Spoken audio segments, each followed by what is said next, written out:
Está no ar mais um Justiça do Trabalho na TV, produzido pelo Tribunal Regional do Trabalho de Santa Catarina. Já se disse que uma imagem vale mais do que 1000 palavras. Mas e quando contamos apenas com as palavras? No programa de hoje, vamos entender como as técnicas de coleta de prova oral utilizadas pela Polícia Federal podem auxiliar os juízes durante as audiências. Está conosco o agente Oscar Marcelo de Silveira, professor de investigação policial e técnicas de entrevista e interrogatório na Academia Nacional de Polícia. Bem, agente Oscar, é uma honra tê-lo em nosso programa. Bem, o que um policial tem a ensinar a juízes? Nós, na Academia Nacional de Polícia, passamos já alguns anos a escrever um material que auxiliasse, então, nas investigações policiais, na coleta, então, de depoimentos de testemunhas, declarações de suspeitos, de vítimas, né? No sentido de apurar ilícitos penais. Há alguns anos, há cerca de 3 anos atrás, o desembargador Alexandre Cunha, do TRT da Primeira Região, no Rio de Janeiro, né, identificou a possibilidade de criar um curso, né, destinado, adaptado então, para a utilização do juiz do trabalho.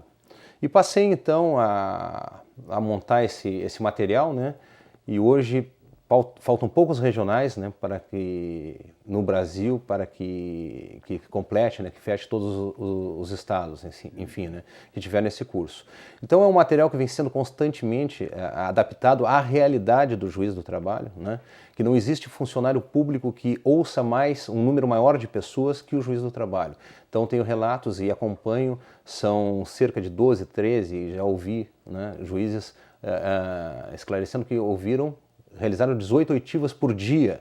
Então é uma carga de trabalho muito grande e esse método, na verdade... E sempre testemunhas contraditórias, né? Ou defendendo pelo menos lados contraditórios. A testemunha, tecnicamente falando, a testemunha na Justiça do Trabalho é uma pessoa que já vem contaminada, né? Já é uma testemunha assim, trazida, né, ou indicada pelas partes e, no mais das vezes, sabemos... Né, orientada, então é esse o termo, né, orientada, e eu considero, já utilizo o termo contaminada. Então cabe ao juiz, para poder extrair então, né, o melhor possível, a melhor prova possível, né, realizar essa descontaminação da testemunha, né, através do método, né, que nós criamos, enfim, e poder então realizar a coleta de uma prova mais eficiente num tempo menor. Então o que eu tenho observado é que com a utilização desse método, o tempo das audiências, né, tem diminuído consideravelmente. Né? Uhum.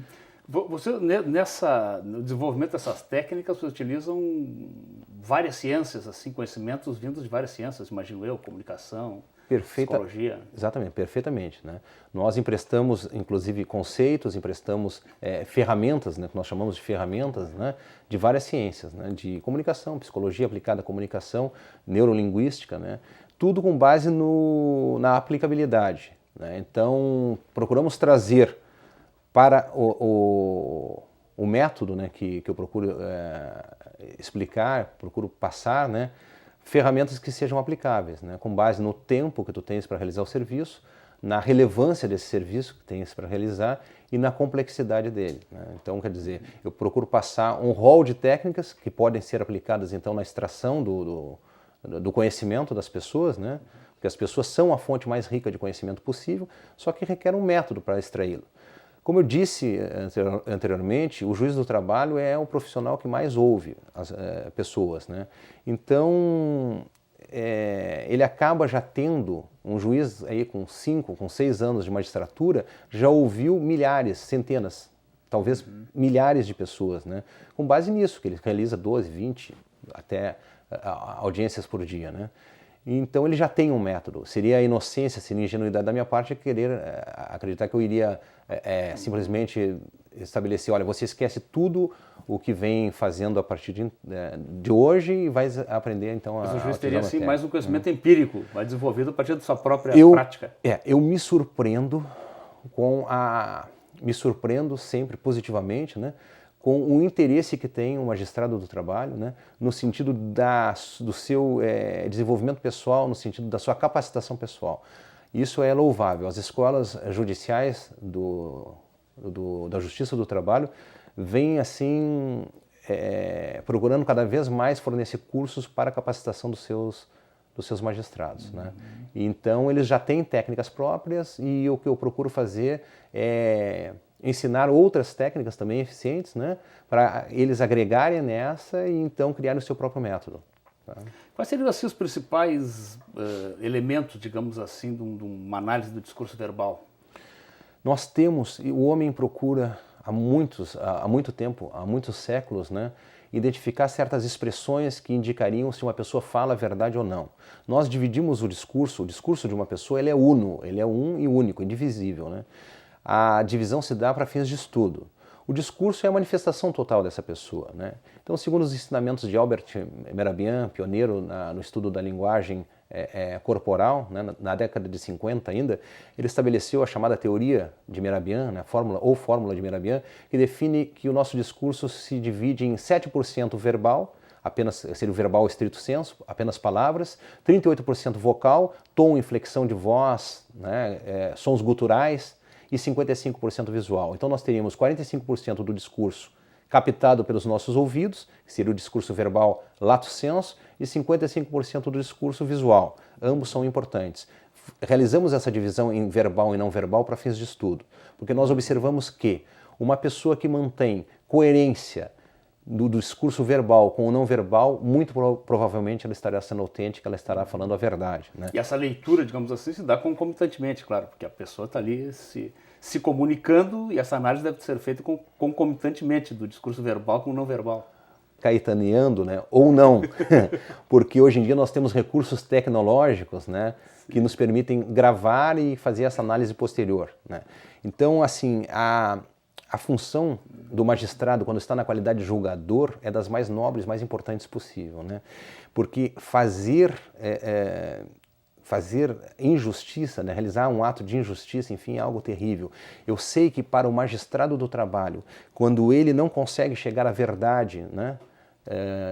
Essa verdade também há que se dizer que a verdade é algo relativo, sempre, né? relativo, claro. Filosoficamente a gente pode dizer, inclusive, que a verdade não existe, né? A verdade é a verdade de cada um, não é isso? E nós temos também não só a verdade, nós temos a verdade, a mentira e a inverdade. Quer dizer, é um tema bem extenso a se tratar sobre isso, mas resumindo, né? Então o magistrado ele terá a possibilidade de, através de um aparato eletrônico, efetuar a gravação do discurso dessa pessoa e posteriormente analisar, né, o discurso dessa pessoa. Mas, através do desenvolvimento de técnicas, a pessoa treinando, ela consegue, sim, perceber, fazer a análise do discurso verbal, né, procurando, então, o detalhamento do emocional, o detalhamento do sensorial, que indicará que a pessoa fala a verdade, e fazer uma análise com o discurso não verbal dela, né. Então, existem inúmeros sinais, sabe, que a pessoa manifesta quando ela está falando a verdade e inúmeros sinais que ela manifesta quando ela não está falando a verdade. Um problema sério em relação a isso é o seguinte: detectar a mentira inserida no discurso é algo relativamente fácil. O difícil é nós chegarmos à verdade, porque existem interesses envolvidos, enfim, e existem pessoas que simplesmente, mesmo sendo plotadas mentindo, né, recusam-se a falar a verdade, porque a verdade lhes causa prejuízo. Então, e a identificação de mentiras, porventura inseridas num discurso, é algo relativamente fácil. Mas o nosso objetivo, o objetivo maior do magistrado é chegar à verdade, para que ele não tenha que decidir única e exclusivamente com base no ônus da prova, que é algo que deve ser, ao magistrado, algo extremamente frustrante. Tudo bem, precisamos fazer um rápido intervalo. Voltamos em seguida.